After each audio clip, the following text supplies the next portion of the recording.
Okay, hey guys, Ron Lydian back with as promised, the next demo. And this is for the Mooer ABY box. Mooer, pronounced Mo-air. So if you like saying Mo from the Three Stooges, and then air, like big air, spelled M-O-O-E-R. I think it's a joint venture between a Chinese electronics firm and a German company. But don't quote me on that. I'd have to research that. Anyway, so why? Why an AB box? Why? Why would I need an AB box or an ABY box? So I'll tell you why. The main reason is because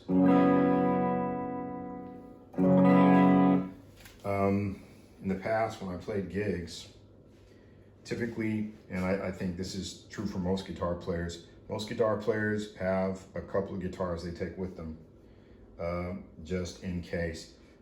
You might break a string, could be an electronics problem, any possibilities. Anything is possible when you're playing gigs, right? And oftentimes the inevitable would happen. It happened to me quite a few times. Maybe 4 or 5 times playing a gig. In the middle of a solo, string breaks, gotta change guitars.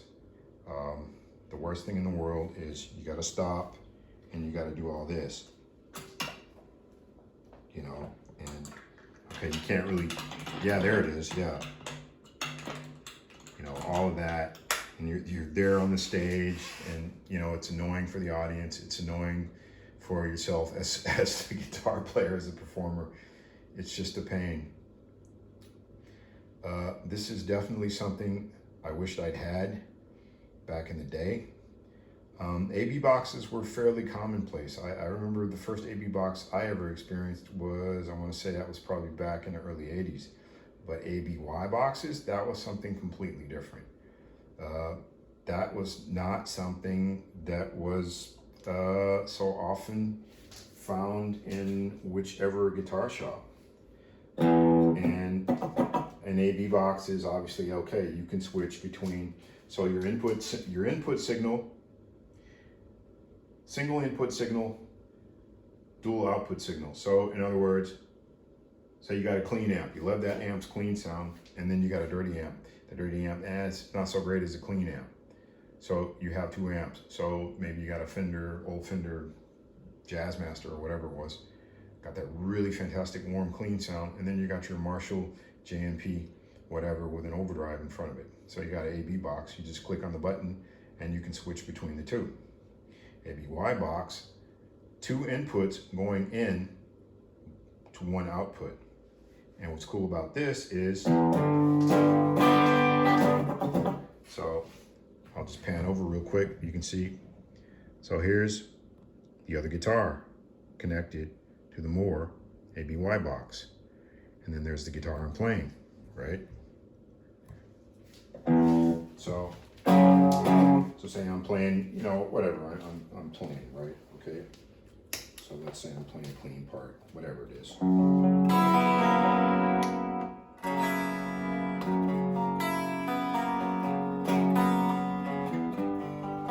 And then something happens.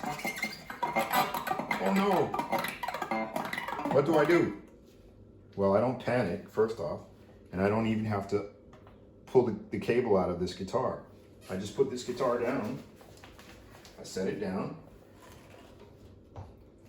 or, you know, if I'm fortunate enough to have, you know, a roadie on that gig, sometimes I did, sometimes I didn't, sometimes I had to do things all myself, and then I pick up the other guitar. 1 click of the switch, and now, of course, probably be a good idea if this guitar was tuned. Of course, that's the roadie's job, right? He's supposed to tune it.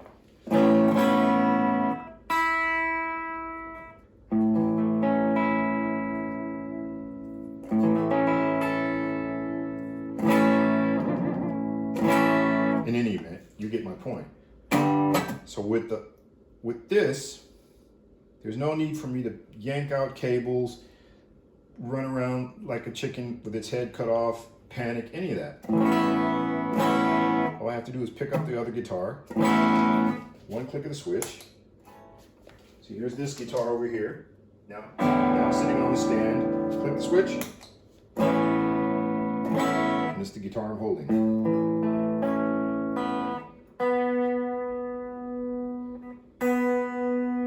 Guitar I'm holding and tuning.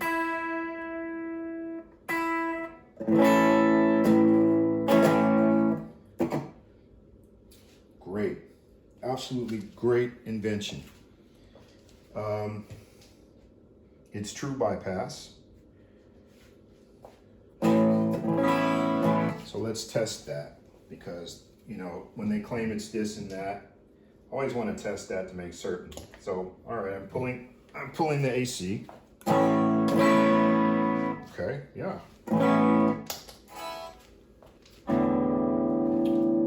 They in fact told the truth. It's true bypass. So actually, all I need the only reason I need to plug it in is so I can have the LED light.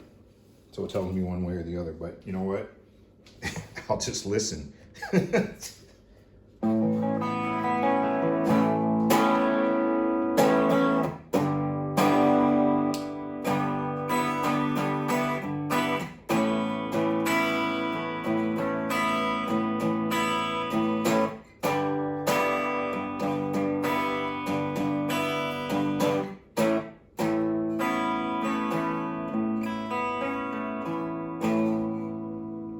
Absolutely great, in my opinion.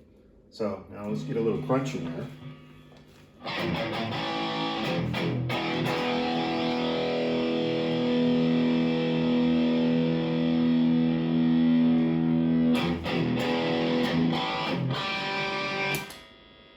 And it also works great as just like a kill switch. Of course, probably need to have the gate up just a tad more.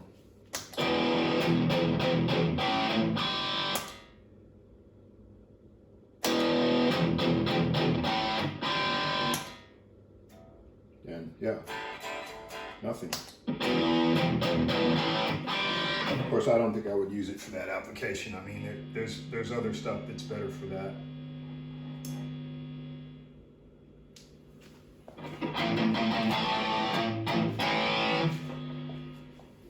This Mooer gate is pretty interesting. It has a soft and a hard setting. Now, if I crank it up, you literally won't hear anything. Look at this. I mean, that's a pretty hardcore gate. Now, if I bring it back slowly,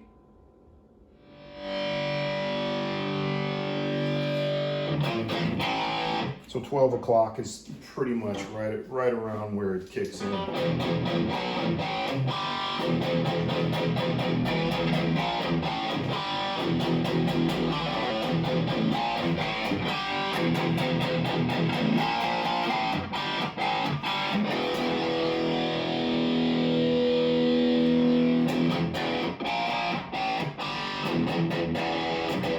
Oh, and another thing, probably neglected to do that. So let's roll off a little bit of the gain, make it maybe a little more crunchy. So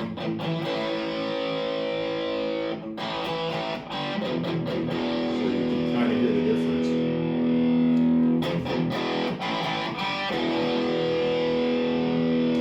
Okay.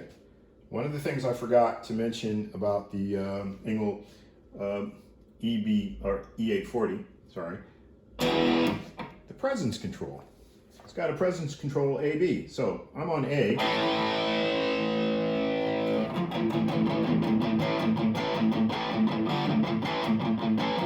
Early 70s.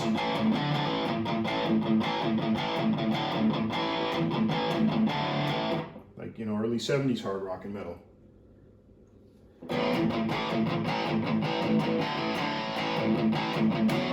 Kind of the tone that Judas Priest had on some of their earlier albums. Then here it is at 12 o'clock.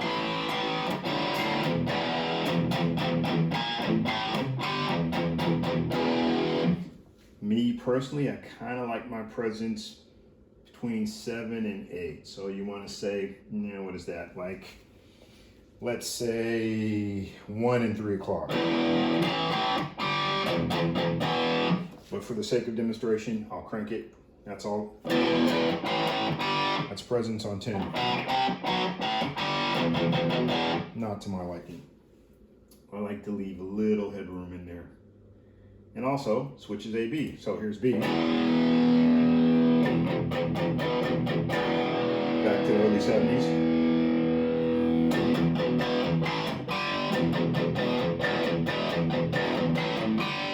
That's maybe early 80s. And then here we're getting into the 90s, I guess.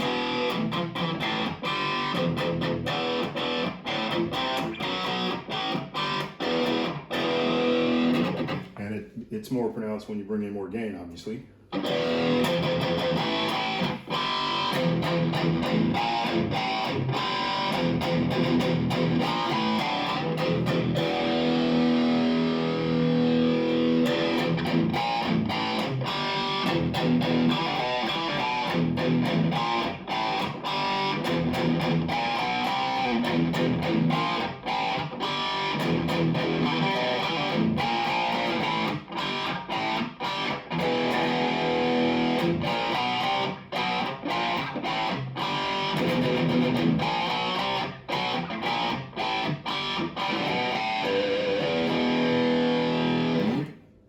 Yeah, so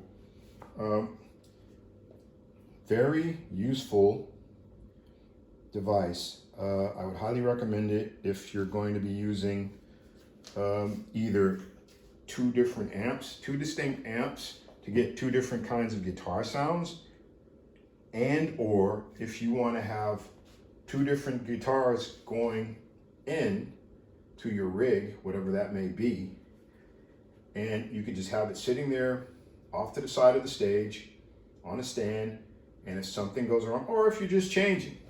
Yeah, for example, the guitar I'm holding, the Jackson, it's got like, it's just got the stock pickups.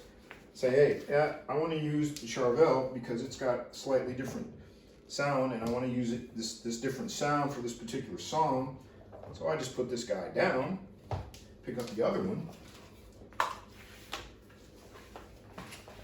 and with the click of a switch,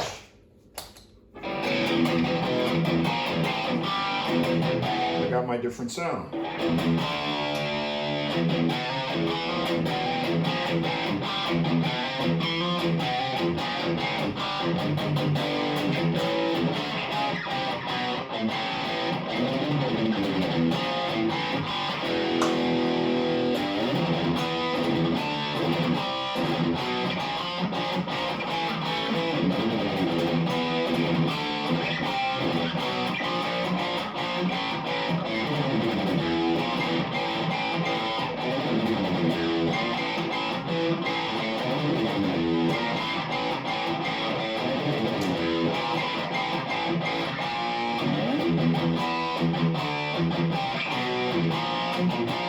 It's one of my old tunes from back in the early 90s.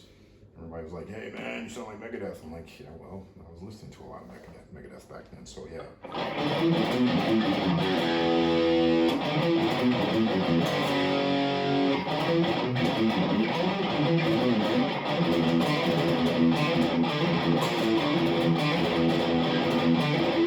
So, it's an influence, what can I say? I was listening to a lot of music, I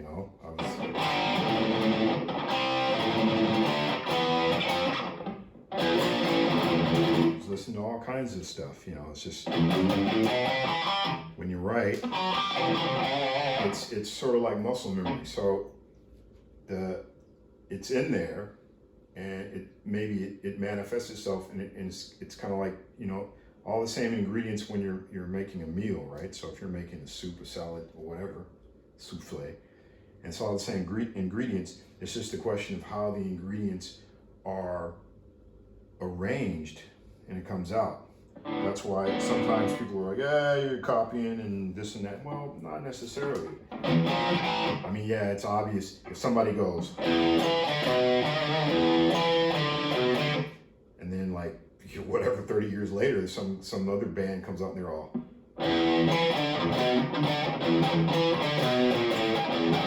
yeah, okay, that might be considered copying, plagiarism. but you know, not necessarily if it's just something. And yeah, you know, I was writing stuff like, you know, like Megadeth, not deliberately, not that I'm trying to rip off, not that I was trying to rip off Megadeth, but you know, it's just kind of what came out. I was listening to a lot of stuff like that. I was listening to a lot of hardcore thrash at that time in the early 90s, because the early 90s was kind of, that was kind of the vibe. That was for me the kind of the soundtrack music. I mean, you know, 1992, we had the LA riots, ironically on my grandmother's birthday, April 29th. Yeah, so that was kind of the vibe for me. Nowadays, I'm not so much into that. I'm more going back to my hard rock roots.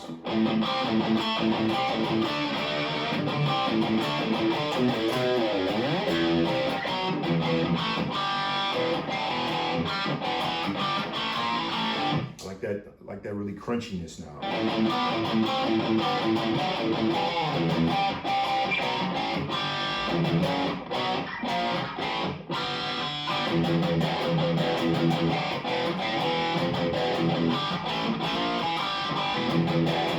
You know, those crunchy fifths.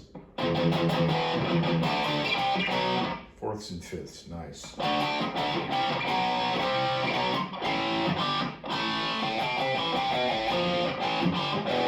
Riff in between, and then people say, hey man, this sounds like loudness. Yeah.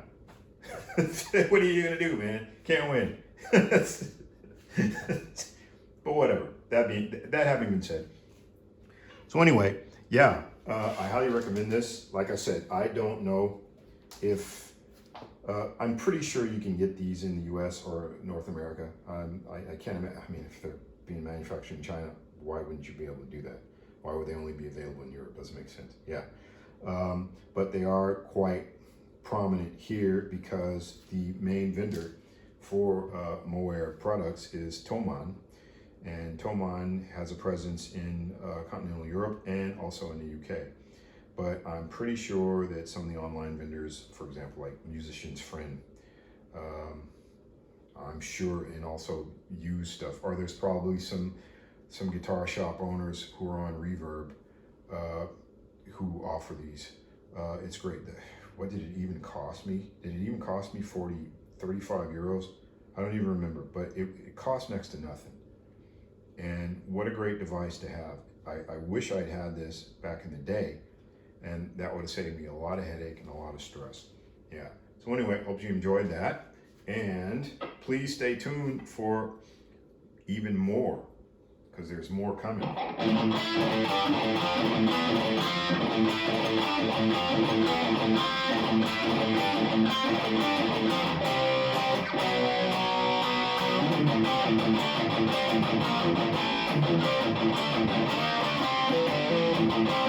It's tragic when I can't remember one of my own songs, but it's a long time ago, man. I wrote that, what, in 1983, so yeah, go figure. But some songs I can't remember, so, you know, yeah, what can you do? But never mind that. That's the riff.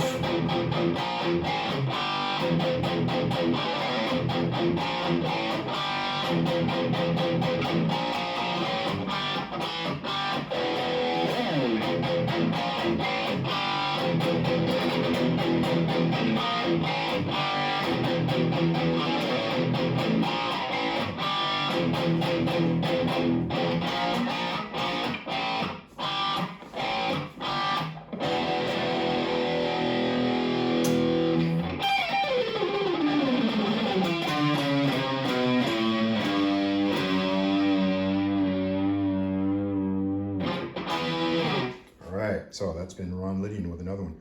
Please like and subscribe, and you can also follow me on Instagram, and that is at Ron Lydian 2. So Instagram, Ron Lydian, number 2 at the end. All right, stay tuned.